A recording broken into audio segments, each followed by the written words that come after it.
Hello, everybody. Welcome to another late night for a blind gamer stream. An audiobook stream. Because frankly, when I'm streaming this late, I think only reading a nice, calm, early 1900s mystery is the way that I can guarantee I don't get too loud accidentally and wake up my roommates. Really sorry I missed yesterday's Blackwell Epiphany stream. I'm sure everybody was looking forward to seeing more of it as much as I was, but life got in the way. It has a way of doing that. And I don't know if I should try and do a proper makeup stream of that this week, or wait till next Sunday. I'm leaning towards that, because Wednesday, people are expecting Doom 2 here, and Thursday, my writing partner is back in town, and I gotta go see him, and then I think I have something Friday. Yeah, I'll check my schedule. It's scattered around my room and office on about 10 different pieces of paper. And my email. Because digital. Obviously not all of it's in my email. That would make life dull. Or reasonable. One of the two. Excuse me. I seem to be mildly congested with allergies. Great night to do an audiobook stream. But I had been promising I would read more of it. And it's a reasonably long book. A lot of chapters, at least they're all fairly short. There are some, I guess some are longer than others. I wonder if the magazine would run like one chapter each week or month, whatever it was. Week, I assume. And thank you everybody who came out to my last couple of streams. On Saturday we tried Bestowers of Eternity, which is a freeware game that was a predecessor to the Blackwell series. And on Wednesday we started Doom 2, Hell on Earth, and got a good 11 levels in, something like that. Why do I think the game's going to get harder from there on out?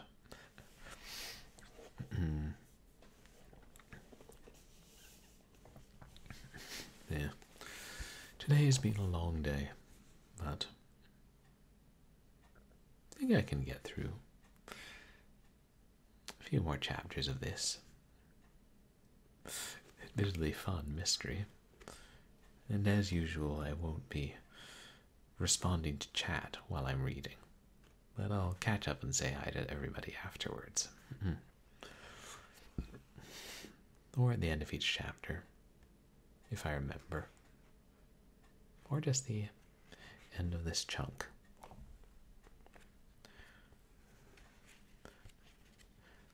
One thing I don't get is why they didn't print a table of contents. Because the chapters all have names. Maybe they're trying to save paper.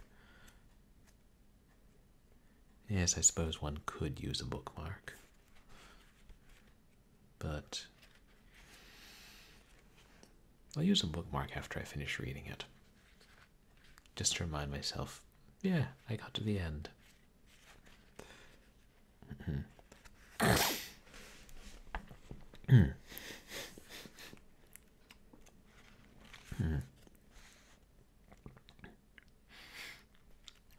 Ah, yes, that's right. There was another nighttime visitor in the house, and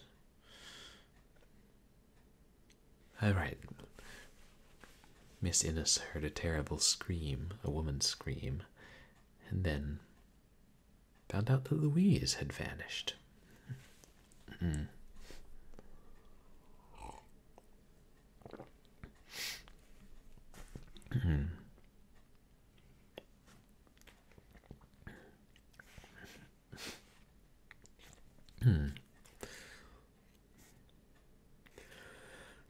Chapter 16. In the early morning. I stood looking at the empty bed. The coverings had been thrown back, and Louise's pink silk dressing-gown was gone from the foot of where it had lain. The night lamp burned dimly, revealing the emptiness of the place. I picked it up, but my hand shook so that I put it down again and got somehow to the door.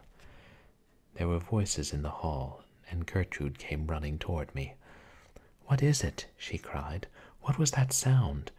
Where is Louise?" "She is not in her room," I said stupidly. "I think it was she who screamed." Liddy had joined us now, carrying a light. We stood huddled together at the head of the circular staircase, looking down into its shadows. There was nothing to be seen, and it was absolutely quiet down there. Then we heard Halsey running up the main staircase. He came quickly down the hall to where we were standing. "There is no one trying to get in. I thought I heard someone shriek. Who was it?" Our stricken faces told him the truth.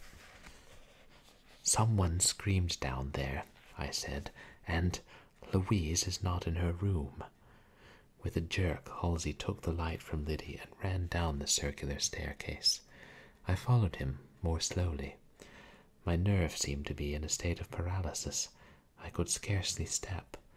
At the foot of the stairs, Halsey gave an exclamation and put down the light. "Aunt Ray!" he called sharply. At the foot of the staircase, huddled in a heap, her head on the lower stair, was Louise Armstrong. She lay limp and white, her dressing-gown dragging loose from one sleeve of her nightdress, and the heavy braid of her dark hair stretching its length a couple of steps above her head, as if she had slipped down. She was not dead. Halsey put her down on the floor and began to rub her cold hands, while Gertrude and Liddy ran for stimulants. As for me, I sat there at the foot of that ghostly staircase, sat because my knees wouldn't hold me, and wondered where it would all end. Louise was still unconscious, but she was breathing better, and I suggested that we get her back to bed before she came to. There was something grisly and horrible to me, seeing her there in almost the same attitude and the same place where we had found her brother's body. And to add to the similarity, just then the hall clock, far off, struck faintly 3 o'clock. It was 4 before Louise was able to talk, and the first rays of dawn were coming through her window, which faced the east, before she could tell us coherently what had happened. I give it as she told it. She lay propped in bed, and Halsey sat beside her, unrebuffed, and held her hand while she talked. "I was not sleeping well," she began, "partly, I think, because I had slept during the afternoon. Liddy brought me some hot milk at 10 o'clock, and I slept until 12. Then I wakened, and I got to thinking about things, and worrying, so I could not go to sleep. I was wondering why I had not heard from Arnold since I saw him that night in the lodge. I was afraid he was ill, because he was to have done something for me, and he had not come back. It must have been 3 when I heard someone rapping. I sat up and listened, to be quite sure, and the rapping kept up. It was cautious, and I was about to call Liddy. Then suddenly I thought I knew what it was. The east entrance and the circular staircase were always used by Arnold when he was out late, and sometimes, when he forgot his key, he would rap and I would go down and let him in. I thought he had come back to see me. I didn't think about the time, for his hours were always erratic, but I was afraid I was too weak to get down the stairs. The knocking kept up, and just as I was about to call Liddy, she ran through the room and out into the hall. I got up then, feeling weak and dizzy, and put on my dressing-gown. If it was Arnold, I knew I must see him. It was very dark everywhere, but of course I knew my way. I felt along for the stair rail, and went down as quickly as I could. The knocking had stopped, and I was afraid I was too late. I got to the foot of the staircase and over to the door on the east veranda. I had never thought of anything but that it was Arnold until I reached the door. It was unlocked and opened about an inch. Everything was black. It was perfectly dark outside. I felt very queer and shaky. Then I thought perhaps Arnold had used his key. He did strange things sometimes, and I turned around. Just as I reached the foot of the staircase, I thought I heard someone coming. My nerves were going anyhow, there in the dark, and I could scarcely stand. I got up as far as the third or fourth step. Then I felt that someone was coming toward me on the staircase. The next instant a hand met mine on the stair rail. Someone brushed past me, and I screamed. Then I must have fainted. That was Louise's story.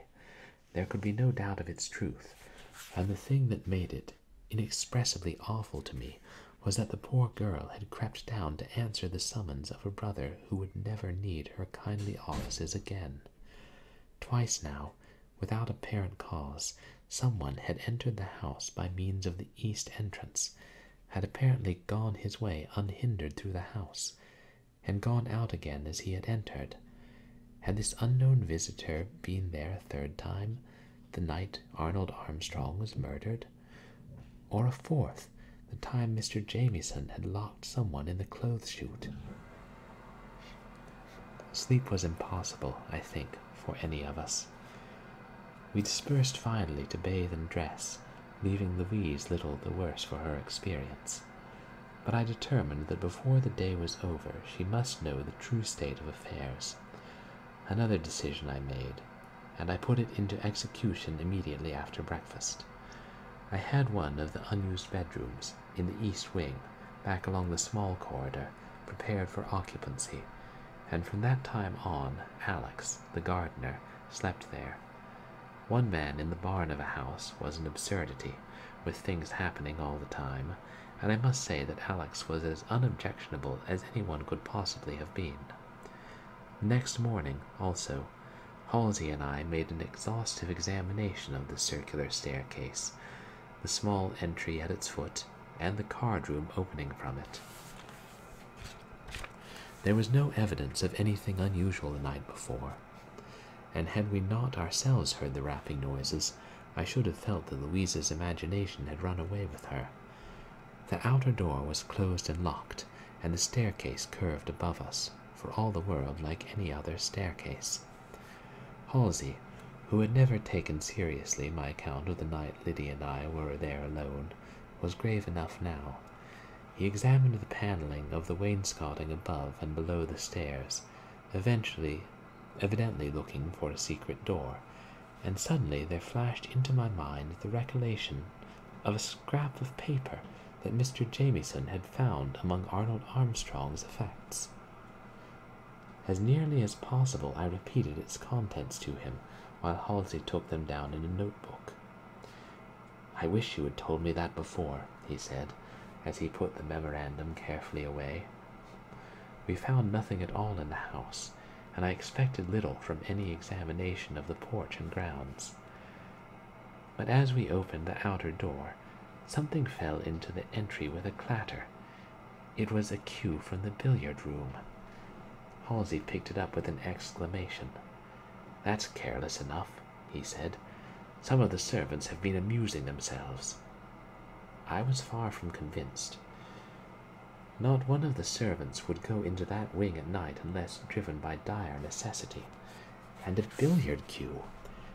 As a weapon of either offense or defense, it was an absurdity, unless one accepted Liddy's hypothesis of a ghost, and even then, as Halsey pointed out, a billiard-playing ghost would be a very modern evolution of an ancient institution. That afternoon we, Gertrude, Halsey, and I, attended the coroner's inquest in town. Dr. Stewart had been summoned also, it transpiring that in that early Sunday morning, when Gertrude and I had gone to our rooms, he had been called to view the body. We went, the four of us, in the machine, preferring the execrable roads to the matinee train, with half of Casanova staring at us. And on the way we decided to say nothing of Louise and her interview with her stepbrother the night she died. The girl was in trouble enough as it was. Chapter 17. A Hint of Scandal. In giving the gist of what happened at the inquest, I had only one excuse: to recall to the reader the events of the night of Arnold Armstrong's murder. Many things had occurred which were not brought out at the inquest, and some things were told there that were new to me.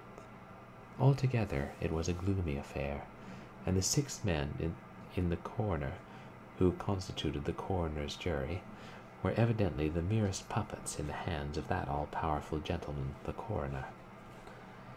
Gertrude and I sat well back, with our veils down. There were a number of people I knew. Barbara Fitzhugh, in extravagant mourning.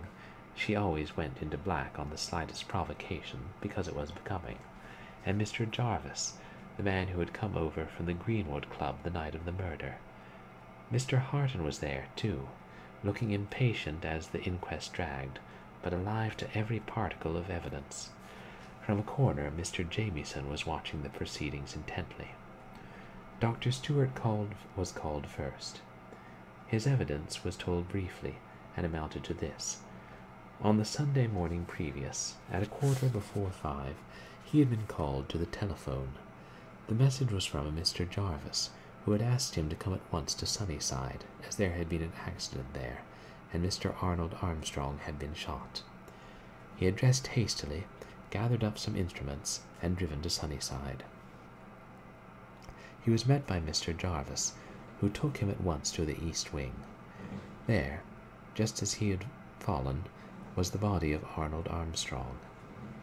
There was no need of the instruments. The man was dead. In answer to the coroner's question, no, the body had not been moved, save to turn it over. It lay at the foot of the circular staircase. Yes, he believed death had been instantaneous. The body was still somewhat warm, and rigor mortis had not set in. It occurred late in cases of sudden death. No, he believed the probability of suicide might be eliminated. The wounds could have been self-inflicted, but with difficulty, and there had been no weapon found. The doctor's examination was over, but he hesitated and cleared his throat. "Mr. Coroner," he said, "at the risk of taking up valuable time, I would like to speak of an incident that may or may not throw some light on this matter." The audience was alert at once. "Kindly proceed, Doctor," the coroner said. "My home is in Inglewood, 2 miles from Casanova," the doctor began. "In the absence of Dr. Walker, a number of Casanova people have been consulting me. A month ago, 5 weeks to be exact, a woman whom I had never seen came to my office. She was in deep mourning and kept her veil down, and she brought for examination a child, a boy of 6. The little fellow was ill. It looked like typhoid, and the mother was frantic. She wanted a permit to admit the youngster to the children's hospital in town here, where I am a member of the staff, and I gave her one. The incident would have escaped me but for a curious thing. 2 days before Mr. Armstrong was shot, I was sent for to go to the country club. Someone had been struck with a golf ball that had gone wild. It was late when I left. I was on foot, and about a mile from the club, on the Claysburg Road, I met 2 people. They were disputing violently, and I had no difficulty in recognizing Mr. Armstrong. The woman, beyond doubt, was the one who had consulted me about the child." At this hint of scandal, Mrs. Ogden Fitzhugh sat up very straight. Jamieson was looking slightly skeptical, and the coroner made a note. "The children's hospital, you say, Doctor?" he asked. "Yes, but the child, who was entered as Lucian Wallace, was taken away by his mother 2 weeks ago. I have tried to trace them and failed." All at once I remembered the telegram sent to Louise by someone signed F.L.W., presumably Dr. Walker. Could this veiled woman be the Nina Carrington of the message? But it was only idle speculation. I had no way of finding out, and the inquest was proceeding. The report of the coroner's physician came next. The post-mortem examination showed that the bullet had entered the chest in the fourth left intercostal space, and had taken an oblique course downward and backward, piercing both the heart and lungs. The left lung had collapsed, and the exit point of the ball had been found in the muscles of the back to the left of the spinal column. It was improbable that such a wound had been self-inflicted, as its oblique downward course pointed to the fact that the shot had been fired from above. In other words, as the murdered man had been found dead at the foot of a staircase, it was probable that the shot had been fired by someone higher up on the stairs. There were no marks of powder. The bullet, a .38 caliber, had been found in the dead man's clothing and was shown to the jury. Mr. Jarvis was called next, but his testimony amounted to little. He had been summoned by telephone to Sunnyside, had come over at once with the steward and Mr. Winthrop, at present out of town. They had been admitted by the housekeeper, and had found the body lying at the foot of the staircase. He had made a search for a weapon, but there was none found. The outer entry door in the east wing had been unfastened, and was open about an inch. I had been growing more and more nervous. When the coroner called Mr. John Bailey, the room was filled with suppressed excitement. Mr. Jamieson went forward and spoke a few words to the coroner, who nodded. Then Halsey was called. "Mr. Inness," the coroner said, "will you tell under what circumstances you saw Mr. Arnold Armstrong the night he died?" "I saw him first at the country club," Halsey said quietly. "He was rather pale, but very composed.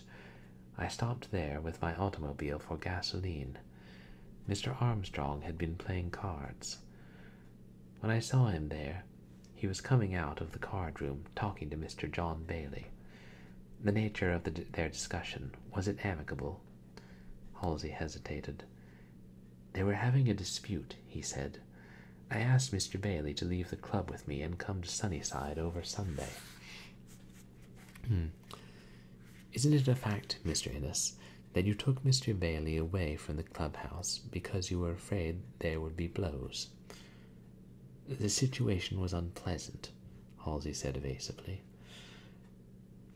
At that time, had you any suspicion that the Traders' Bank had been wrecked?" "No." "What happened next?" "Mr. Bailey and I talked in the billiard room until 2:30. "And Mr. Arnold Armstrong came there while you were talking?" "Yes. He came about 2:30. He rapped at the east door, and I admitted him."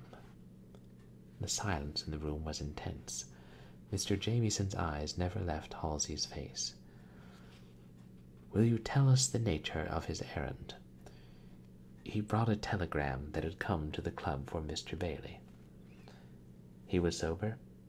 "Perfectly at that time, not earlier."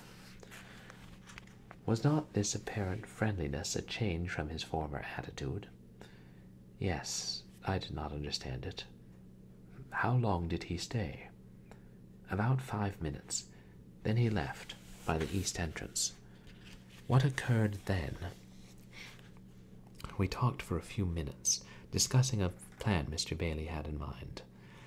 Then I went out to the stables, where I kept my car, and got it out."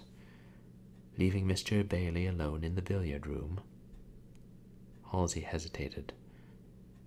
"My sister was there?" Mrs. Ogden Fitzhugh had the courage to turn and eye Gertrude through her longhorn. "And then?" "I took the car along the lower road, not to disturb the household. Mr. Bailey came down across the lawn, through the hedge, and got into the car on the road." "Then you know nothing of Mr. Armstrong's movements after he left the house?" "Nothing. I read of his death Monday evening for the first time." Mr. Bailey did not see him on his way across the lawn. I think not. If he had seen him, he would have spoken of it. Thank you. That is all. Miss Gertrude Inness. Gertrude's replies were fully as concise as Halsey's. Mrs. Fitzhugh subjected her to a close inspection, commencing with her hat and ending with her shoes. I flatter myself she found nothing wrong with either her gown or her manner, but poor Gertrude's testimony was the reverse of comforting. She had been summoned, she said, by her brother, after Mr. Armstrong had gone. She had waited in the billiard-room with Mr. Bailey until the automobile had been ready. Then she had locked the door at the foot of the staircase and, taking a lamp, had accompanied Mr. Bailey to the main entrance of the house, and had watched him across the lawn. Instead of going at once to her room, she had gone back to the billiard-room for something which had been left there. The card-room and billiard-room were in darkness. She had groped around, found the article she was looking for, and was on the point of returning to her room, when she had heard someone fumbling at the lock at the east outer door. She had thought it was probably her brother, and had been about to go to the door when she heard it open. Almost immediately there was a shot, and she had run panic-stricken through the drawing-room and had roused the house. "You heard no other sound?" the coroner asked. "There was no one with Mr. Armstrong when he entered?" "It was perfectly dark. There were no voices, and I heard nothing. There was just the opening of the door, the shot, and the sound of somebody falling." "Then, while you went through the drawing-room and upstairs to alarm the household, the criminal, whoever it was, could have escaped by the east door?" "Yes. Thank you. That will do." I flatter myself that the coroner got little enough out of me. I saw Mr. Jamieson smiling to himself, and the coroner gave me up, after a time. I admitted I had found the body, said I had not known who it was until Mr. Jarvis told me, and ended by looking up at Barbara Fitzhugh and saying that in renting the house I had not expected to be involved in any family scandal, at which she turned purple. The verdict was that Arnold Armstrong had met his death at the hands of a person or persons unknown, and we all prepared to leave. Barbara Fitzhugh flounced out without waiting to speak to me, but Mr. Harton came up, as I knew he would. "You have decided to give up the house, I hope, Miss Inness," he said. "Mrs. Armstrong has wired me again." "I am not going to give it up," I maintained, "until I understand some things that are puzzling me. The day that the murderer is discovered, I will leave. Then, judging by what I have heard, will you be back in the city very soon?" he said, and I knew that he suspected the discredited cashier of the Traders' Bank. Mr. Jamieson came up to me as I was about to leave the coroner's office. "How is your patient?" he asked with his odd little smile. "I have no patient," I replied, startled. "I will put it a different way, then. How is Miss Armstrong?"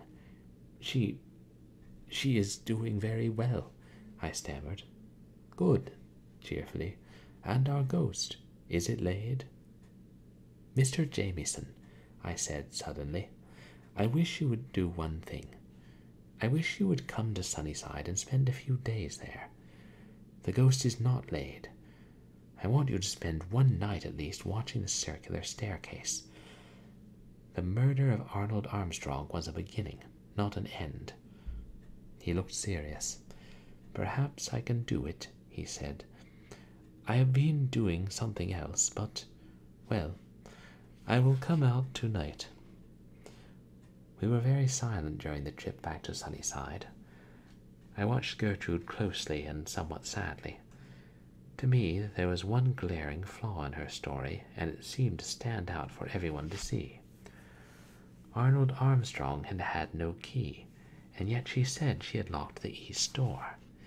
He must have been admitted from within the house. Over and over I repeated it to myself. That night, as gently as I could, I told Louise the story of her stepbrother's death.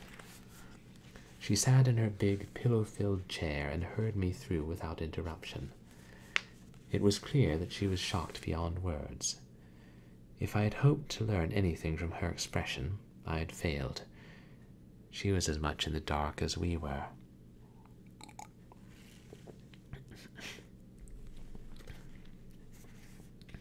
Chapter 18. A Hole in the Wall. My taking the detective out to Sunnyside raised an unexpected storm of protest from Gertrude and Halsey. I was not prepared for it, and I scarcely knew how to account for it. To me, Mr. Jamieson was far less formidable under my eyes, where I knew what he was doing, than he was off in the city, twisting circumstances and motives to suit himself, and learning what he wished to know about events at Sunnyside, in some occult way. I was glad enough to have him there when excitements began to come thick and fast. A new element was about to enter into affairs. Monday, or Tuesday at the latest, would find Dr. Walker back in his green and white house in the village, and Louisa's attitude to him in the immediate future would signify Halsey's happiness or wretchedness, as it might turn out. Then, too, the return of her mother would mean, of course, that she would have to leave us, and I had become greatly attached to her. From the day Mr. Jamieson came to Sunnyside, there was a subtle change in Gertrude's manner to me. It was elusive, difficult to analyze, but it was there. She was no longer frank with me, although I think her affection never wavered. At the time I laid the change to the fact that I had forbidden all communication with John Bailey, and had refused to acknowledge any engagement between the two. Gertrude spent much of her time wandering through the grounds, or taking long cross-country walks. Halsey played golf at the country club day after day, and after Louise left, as she did the following week, Mr. Jamieson and I were much together. He played a fair game of cribbage, but he cheated at solitaire. The night the detective arrived, Saturday, I had a talk with him. I told him of the experience Louise Armstrong had had the night before, on the circular staircase, and about the man who had so frightened Rosie on the drive. I saw that he thought the information was important, and to my suggestion that we put an additional lock on the east wing door, he opposed a strong negative. "I think it possible," he said, "that our visitor will be back again. And the thing to do is to leave things exactly as they are, to avoid rousing suspicion. Then I can watch for at least a part of each night, and probably Mr. Inness will help us out. I would say as little to Thomas as possible. The old man knows more than he is willing to admit." I suggested that Alex, the gardener, would probably be willing to help, and Mr. Jamieson undertook to make the arrangements. For one night, however, Mr. Jamieson preferred to watch alone. Apparently nothing occurred. The detective sat in absolute darkness on the lower step of the stairs, dozing, he said afterwards, now and then. Nothing could pass him in either direction, and the door in the morning remained as securely fastened as it had been the night before. And yet one of the most inexplicable occurrences of the whole affair took place that very night. Liddy came into my room on Sunday morning with a face as long as the moral law. She laid out my things as usual, but I missed her customary garrulousness. I was not regaled with the new cook's extravagance as to eggs, and she even forbore to mention that Jamieson, on whose arrival she had looked with silent disfavour. "What's the matter, Liddy?" I asked at last. "Didn't you sleep last night?" "No, ma'am," she said stiffly. "Did you have 2 cups of coffee at your dinner?" I inquired. "No, ma'am," indignantly. I sat up and almost upset my hot water. I always take a cup of hot water with a pinch of salt before I get up. It tones the stomach. "Liddy Allen," I said, "stop combing that switch and tell me what is wrong with you." Liddy heaved a sigh. "Girl and woman," she said, "I've been with you 25 years, Miss Rachel, through good temper and bad. The idea! And what I have taken from her in the way of sulks. But I guess I can't stand it any longer. My trunk's packed." "Who packed it?" I asked, expecting from her tone to be told she had wakened to find it done by some ghostly hand. "I did, Miss Rachel. You won't believe me when I tell you this house is haunted. Who was it fell down the clothes chute? Who was it scared Miss Louise almost to her grave?" "I'm doing my best to find out," I said. "What in the world are you driving at?" She drew a long breath. "There's a hole in the trunk room wall, dug out since last night. It's big enough to put your head in, and the plaster's all over the place." "Nonsense," I said. "Plaster is always falling." But Liddy clenched that. "Just ask Alex," she said. "When he put the new cook's trunk there last night, the wall was as smooth as this. This morning it's dug out, and there's plaster on the cook's trunk. Miss Rachel, you can get a dozen detectives and put one on every stair in the house, and you'll never catch anything. There's some things you can't handcuff." Liddy was right. As soon as I could, I went up to the trunk room, which was directly over my bedroom. The plan of the upper story of the house was like that of the second floor in the main. On the one end, however, over the east wing, had been left one roughly finished, the intention having been to convert it into a ballroom at some future time. The maids' rooms, trunk room, and various storerooms, including a large airy linen room, opened from a long corridor like that on the second floor, and in the trunk room, as Liddy had said, was a fresh break in the plaster. Not only in the plaster, but through the lathing the aperture extended. I reached into the opening, and 3 feet away, perhaps, I could touch the bricks of the partition wall. For some reason, the architect, in building the house, had left a space there that struck me, even in the surprise of the discovery, as an excellent place for a conflagration to gain headway. "You are sure the hole was not here yesterday?" I asked Liddy, whose expression was a mixture of satisfaction and alarm. In answer, she pointed to the new cook's trunk, that necessary adjunct of the migratory domestic. The top was covered with fine white plaster, as was the floor, but there were no large pieces of mortar lying around, no bits of lathing. When I mentioned this to Liddy, she merely raised her eyebrows. Being quite confident that the gap was of unholy origin, she did not concern herself with such trifles as a bit of mortar and lath. No doubt they were even then heaped neatly on a gravestone in the Casanova churchyard. I brought Mr. Jamieson up to see the hole in the wall directly after breakfast. His expression was very odd when he looked at it, and the first thing he did was try to discover what object, if any, such a hole could have.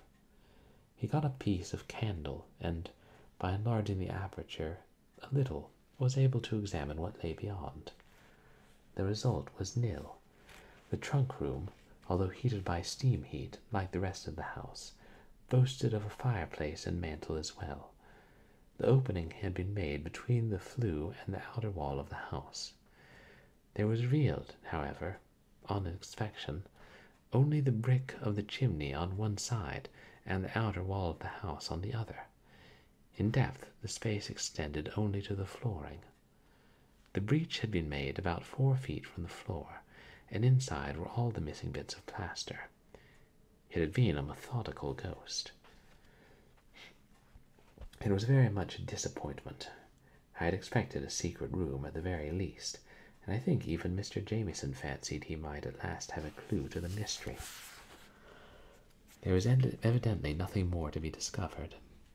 Liddy reported that everything was serene among the servants, and that none of them had been disturbed by the noise.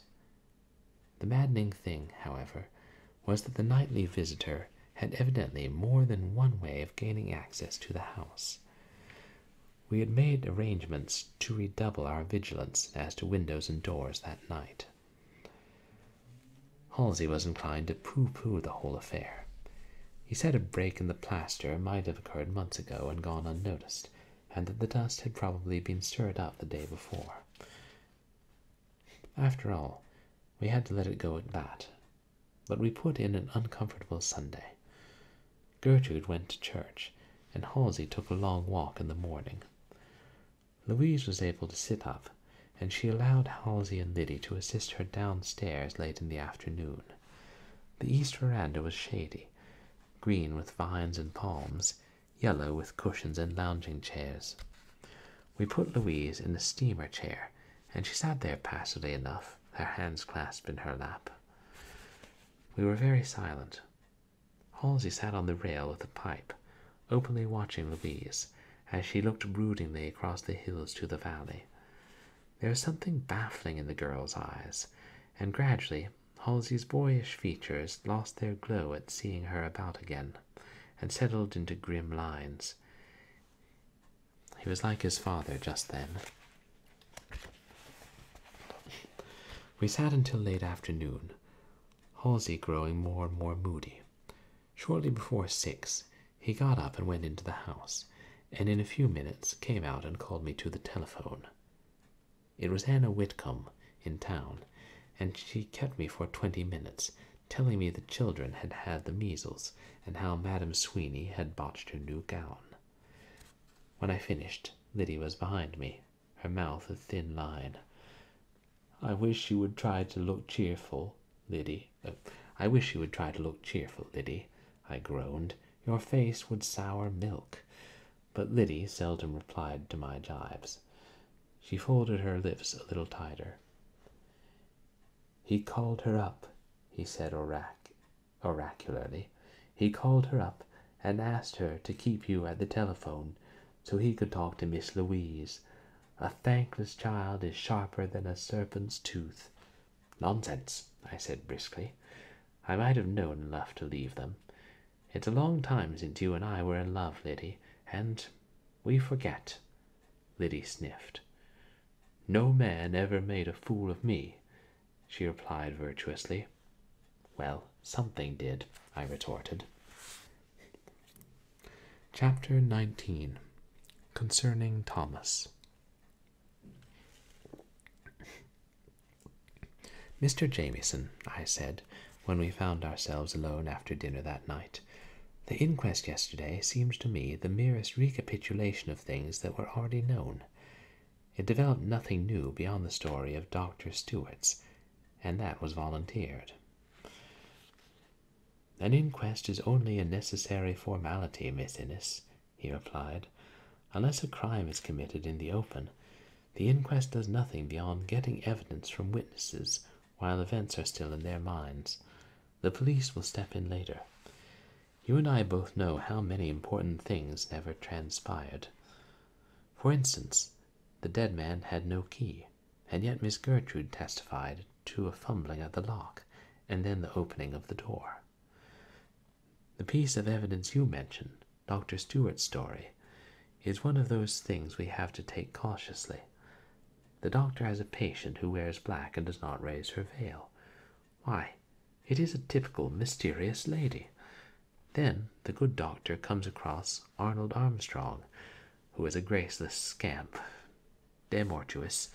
What's the rest of it? And he is quarrelling with the lady in black. 'Behold,' says the doctor, 'they are one and the same.' Why was Mr. Bailey not present at the inquest?" The detective's expression was peculiar. "Because the physician testified that he is ill and unable to leave his bed." "Ill!" I exclaimed. "Why, neither Halsey nor Gertrude has told me that." "There are more things than that, Miss Inness, that are puzzling. Bailey gives the impression that he knew nothing of the crash at the bank until he read it in the paper Monday night, and that he went back and surrendered himself immediately. I do not believe it. Jonas, the watchman at the Traders' Bank, tells a different story. He says that on the Thursday night before, about 8:30, Bailey went into the bank.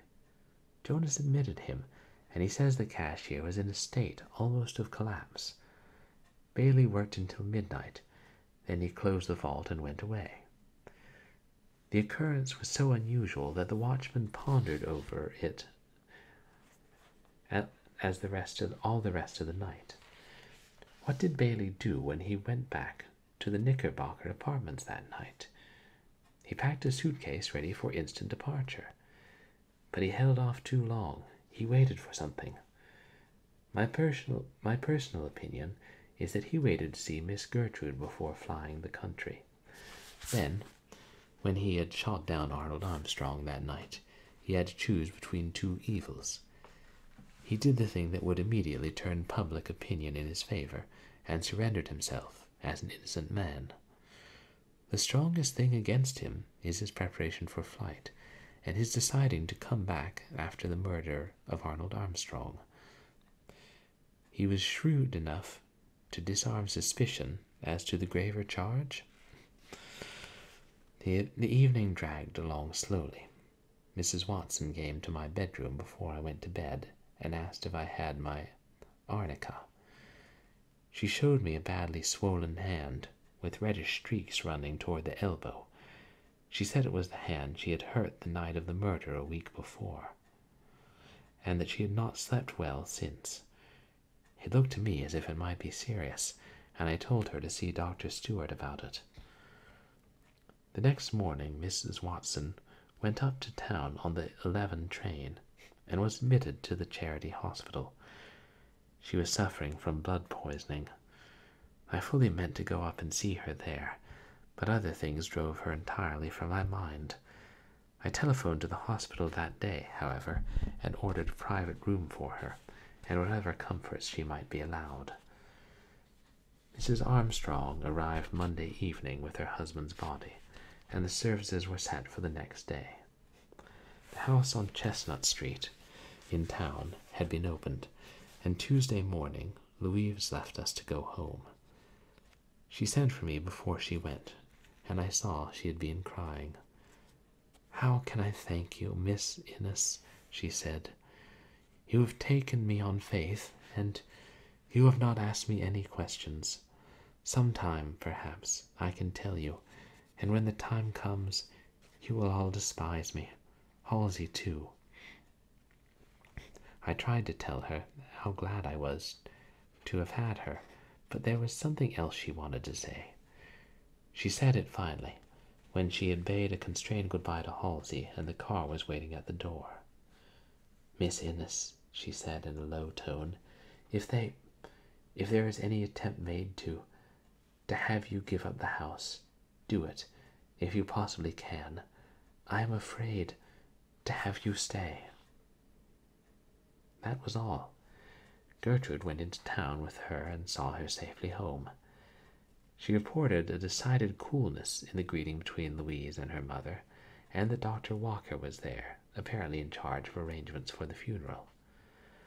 Halsey disappeared shortly after Louise left, and came home about 9 that night, muddy and tired.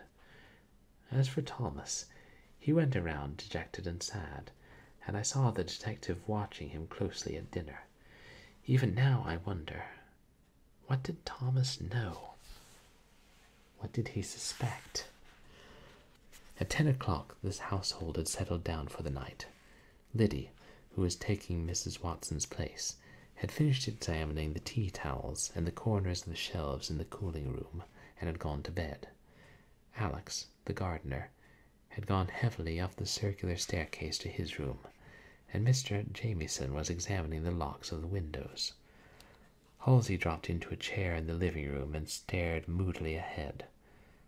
Once he roused.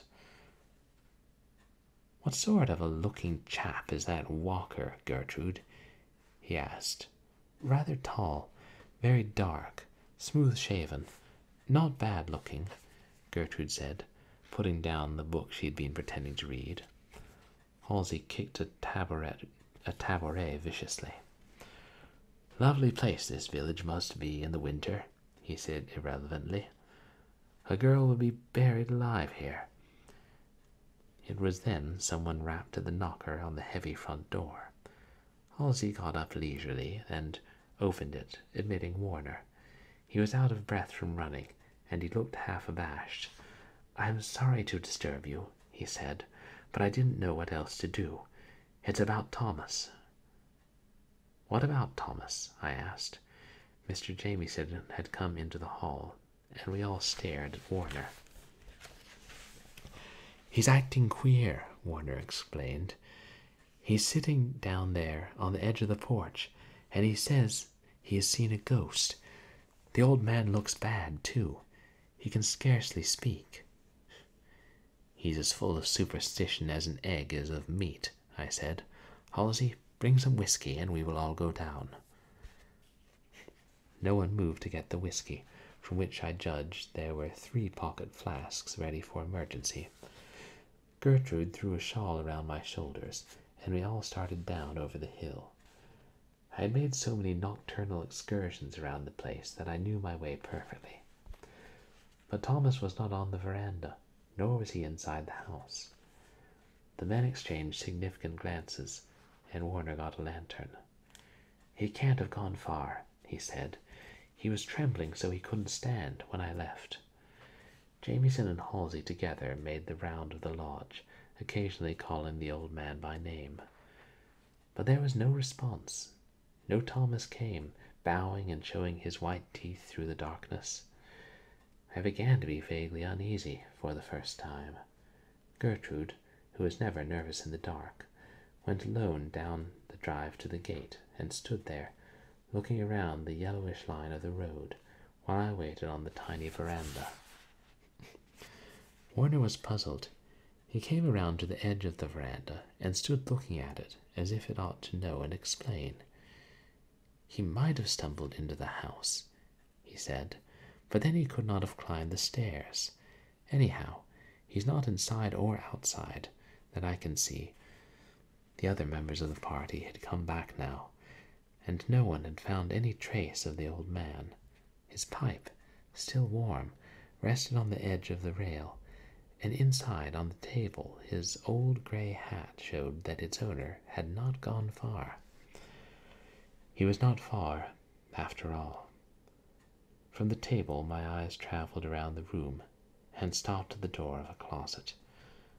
I hardly know what impulse moved me, but I went in and turned the knob. It burst open with the impetus of a weight behind it, and something fell partly forward in a heap on the floor. It was Thomas. Thomas, without a mark of injury on him, and dead.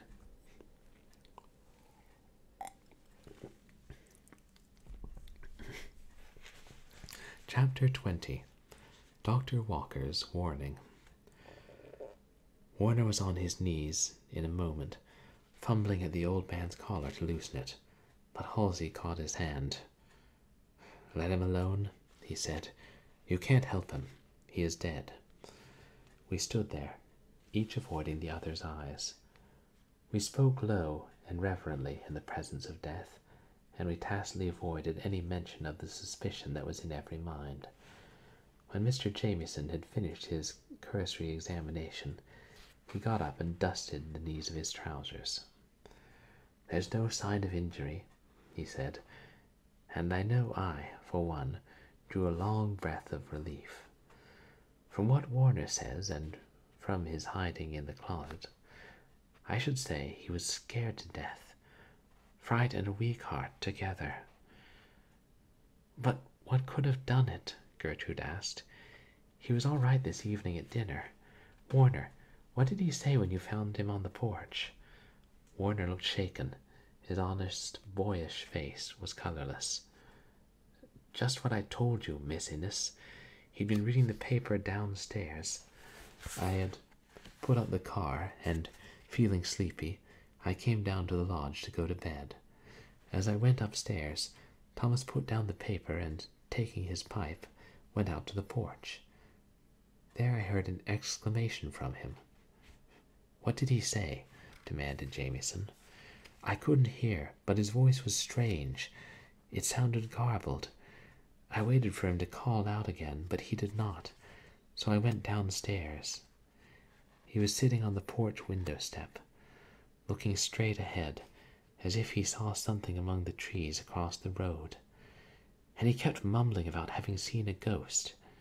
He looked queer, and I tried to get him inside, but he wouldn't move. Then I thought I'd better go up to the house. "Didn't he say anything else you could understand?" I asked. "He said something about the grave giving up its dead." Mr. Jamieson was going through the old man's pockets, and Gertrude was composing his arms, folding them across his white shirt bosom, always so spotless. Mr. Jamieson looked up at me. "What was that you said to me, Miss Inness, about the murder at the house being a beginning and not an end? By Jove, I think you were right." In the course of his investigations, the detective had come to the inner pocket of the dead butler's black coat. Here he found some things that interested him. One was a small flat key with a red cord tied to it, and the other was a bit of white paper on which was written something in Thomas's cramped hand. Mr. Jamieson read it, then gave it to me. It was at an address in fresh ink. Lucien Wallace, 14 Elm Street, Richfield. As the car went around, I think both the detective and I watched for any possible effect it might have, but, beyond perplexity, there seemed to be none. "Richfield!" Gertrude exclaimed. "Why, Elm Street is the main street. Don't you remember, Halsey?" "Lucien Wallace," Halsey said. "That is the child Stewart spoke of at the inquest." Warner, with his mechanic's instinct, had reached for the key. What he said was not a surprise. "Yale lock," he said. "Probably a key to the east entry."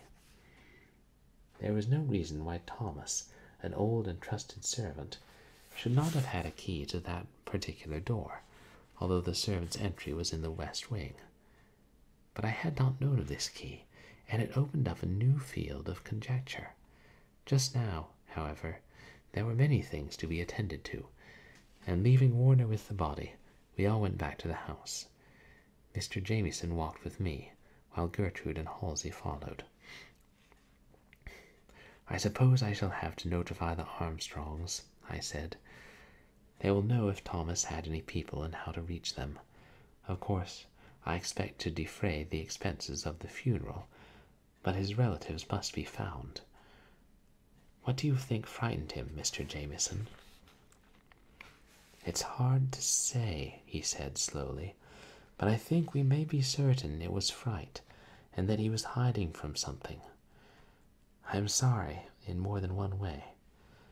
I had always believed that Thomas knew something, or suspected something, that he would not tell. Do you know how much money there was in that worn-out wallet of his? Nearly $100, almost 2 months' wages. And yet those darkies seldom have a penny. Well, what Thomas knew will be buried with him." Halsey suggested that the grounds be searched, but Mr. Jamieson vetoed the suggestion. "You won't find anything," he said.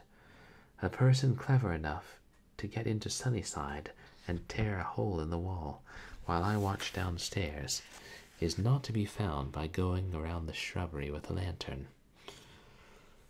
With the death of Thomas, I felt that a climax had come in the affairs at Sunnyside.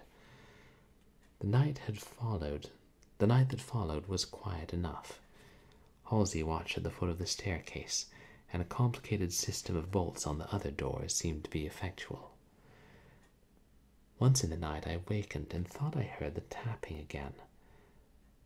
But all was quiet, and I had reached the stage where I refused to be disturbed for minor occurrences.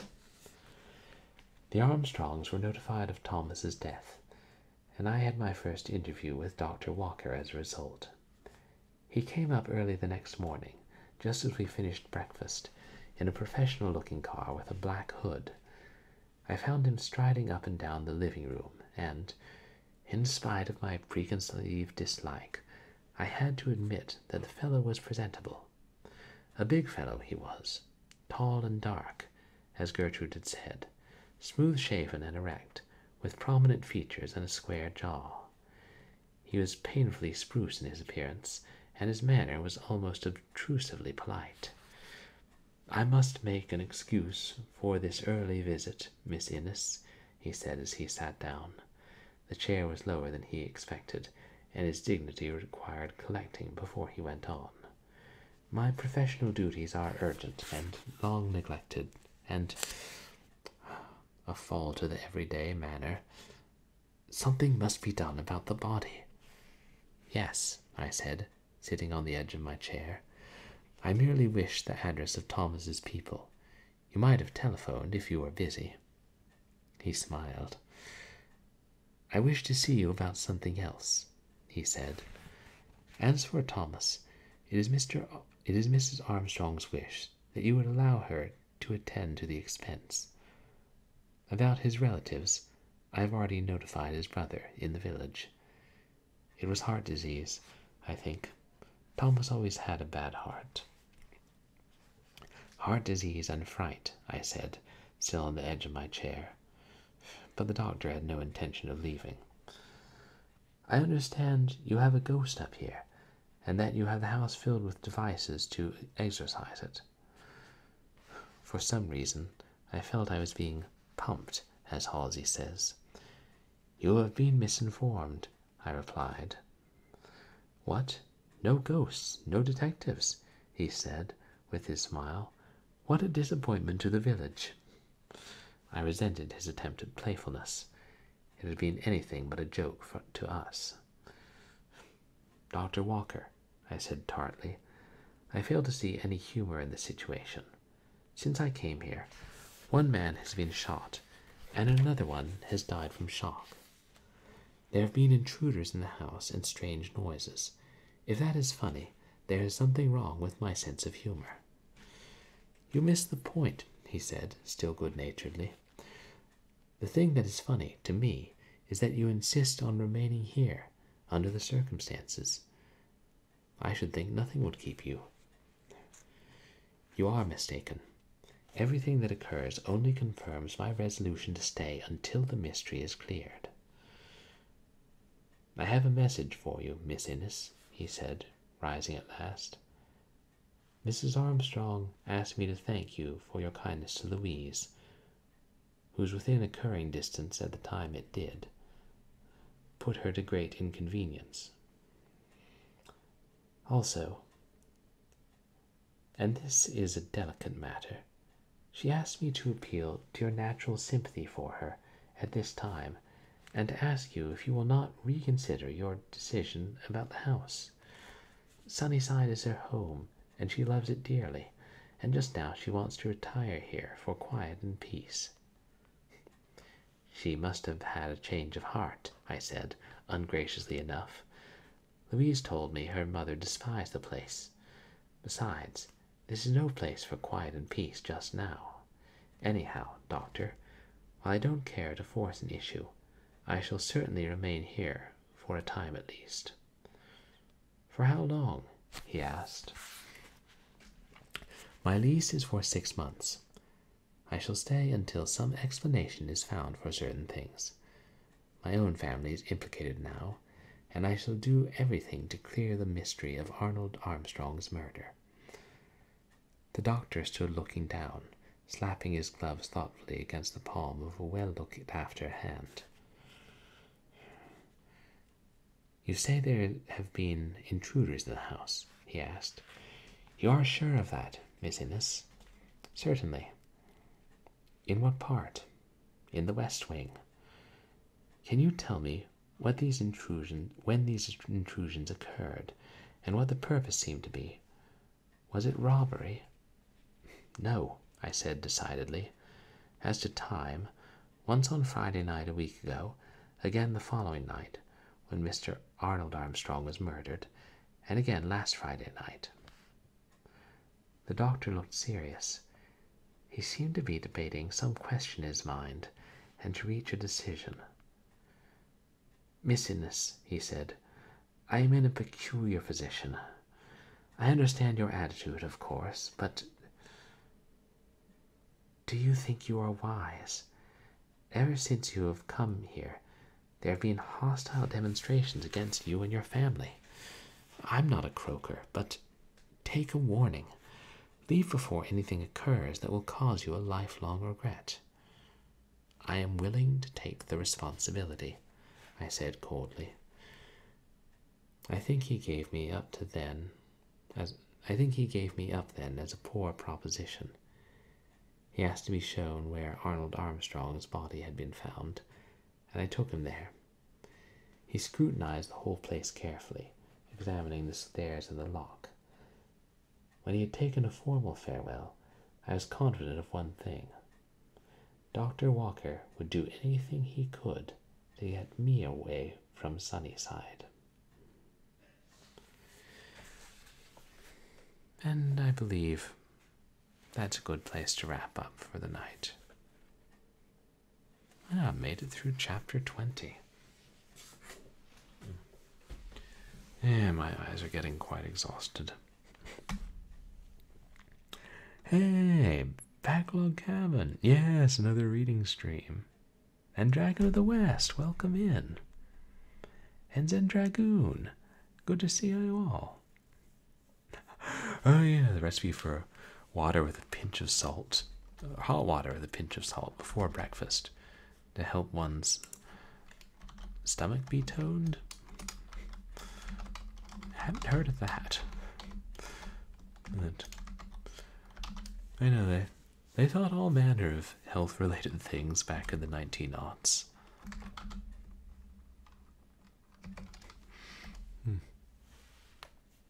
Yeah, it's an interesting mystery. And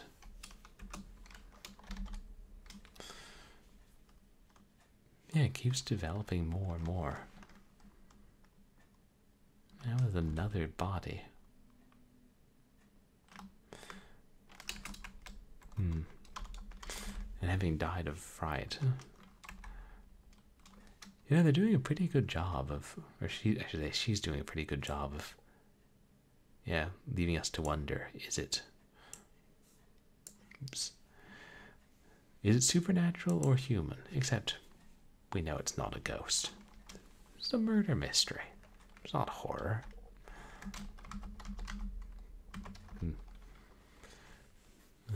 Give you guys all shout outs.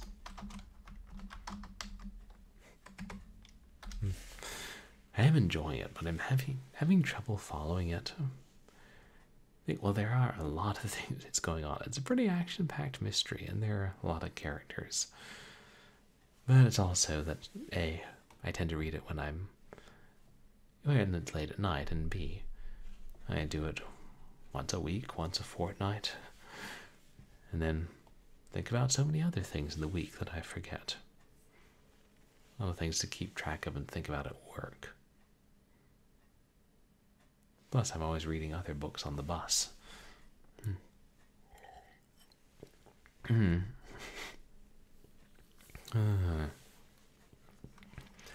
it's late. It's been a very long day. It's, oh yeah. Okay, slightly after midnight. Yeah, I got up at 7:15, something like that. Wow. So we'll find somebody in raid. But to give you guys an idea of what's coming up in the near future, on Wednesday we'll be streaming more Doom 2 is the plan. And I don't know, I'm thinking I won't do a makeup stream, and I do feel bad for missing Blackwell Legacy, but in Sunday is the day people expect me to be playing that. Maybe I'll reconsider. Tomorrow, Friday. Which day's work, anyway. But definitely Doom 2 on Wednesday. And then Saturday, we'll play another game for a short horror Saturday. And Sunday, we'll definitely continue the Blackwell Epiphany. Yeah, fun stuff. Oh, and I did have a thought for a new community challenge. I'll try and get that started on Wednesday. And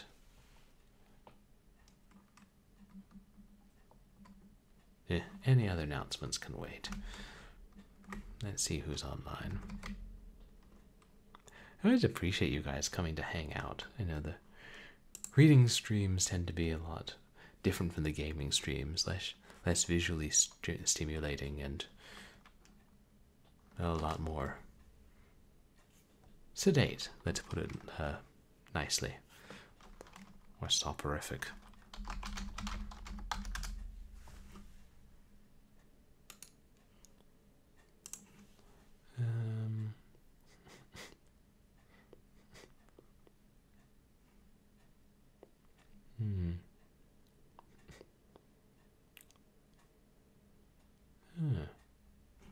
Oh, let's see.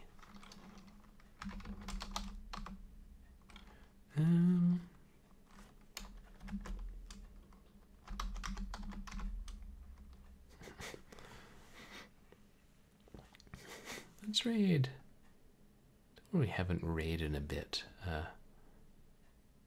Yeah, there's Ice Turbo, and he's playing.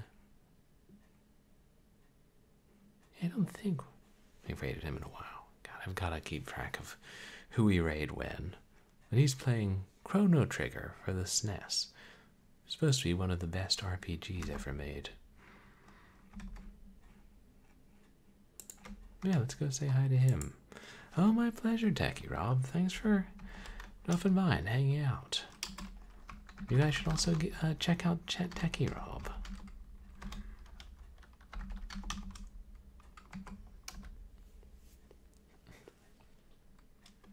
Oh, Desert Strike, more Genesis. Nice. Ended up being a surprisingly long-running series. 4 entries or 5 entries? Right. Raid.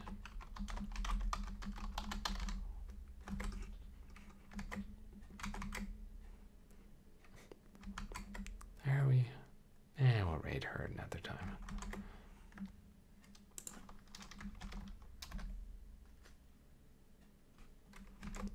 And I hope that's only one underscore in his name.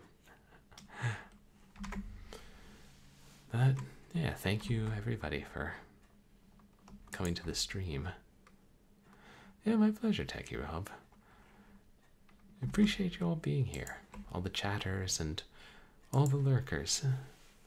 And just as a quick reminder, you can find me on Twitter and MySpace, where I post stream announcements and random thoughts and polls and get notifications when video games that I've archived, possibly the sole copy of, have been uploaded to the cloud.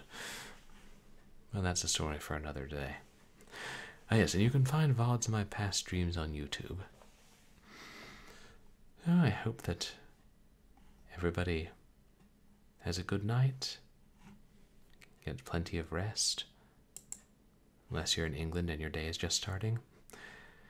Say hi to Ice Turbo, and see you guys on Wednesday for Doom 2, Hell on Earth.